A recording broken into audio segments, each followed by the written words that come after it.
जय माता दी दोस्तों।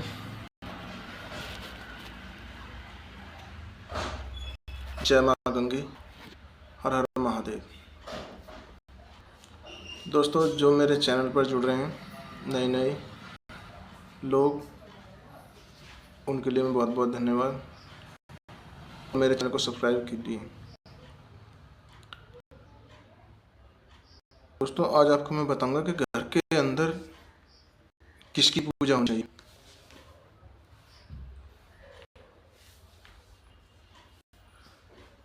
देखिए, हर किसी की पूजा नहीं की जाती घर के अंदर।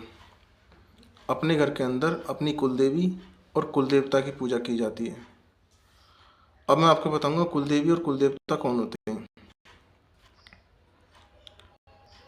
कुलदेवी कुलदेवता होते हैं जो देवता आपके बुजुर्गों में पहले से पीढ़ी दर पीढ़ी पूजे जाते हैं। जैसे कि आपने देखा होगा कि किसी देवता के यहाँ पर आपकी या तो जात लगती हो या बच्चों का मुंडन होता हो, वो आपके कुलदेवी कुलदेवताओं में माना जाएगा।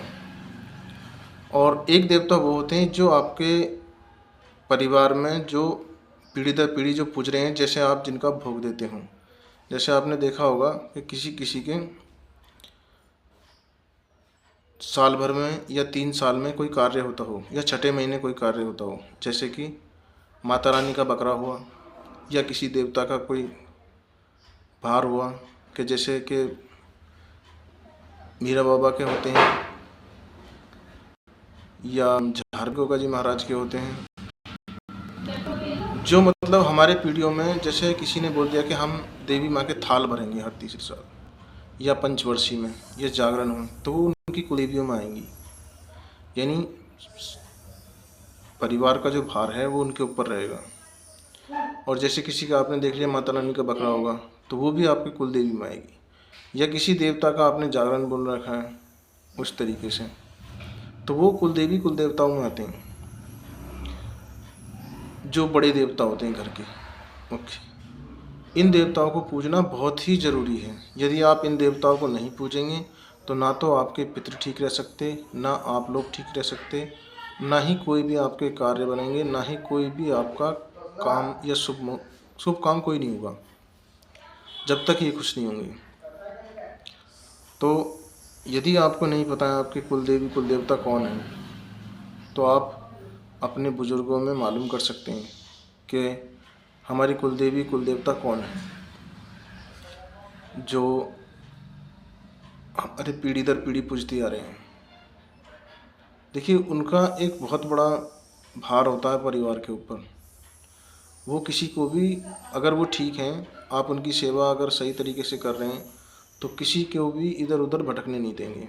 जैसे कि आपने देखा होगा कि आपके परिवार में से कोई बीमारी से ग्रस्त है, या देखा होगा आपने आपके परिवार में कोई बच्चा गलत निकल गया, शराबी बन गया या चोर बन गया या डकैत बन गया या बुरे कर्म करने लगा, तो ये जब कुलदेवी कुलदेवता का आप सही तरीके से कार्य नहीं करते हैं ना, तो ये कारण जब ही होते हैं।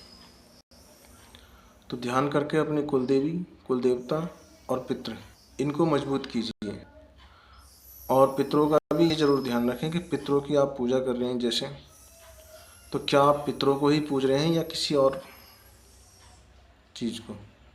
तो इसका पता कैसे होगा? इसका जो पता है आपकी कुलदेवी और आपके कुलदेवता बताएंगे कि आपके पितृ घर पर हैं या नहीं है, या आप किसी और की पूजा कर रहे हैं।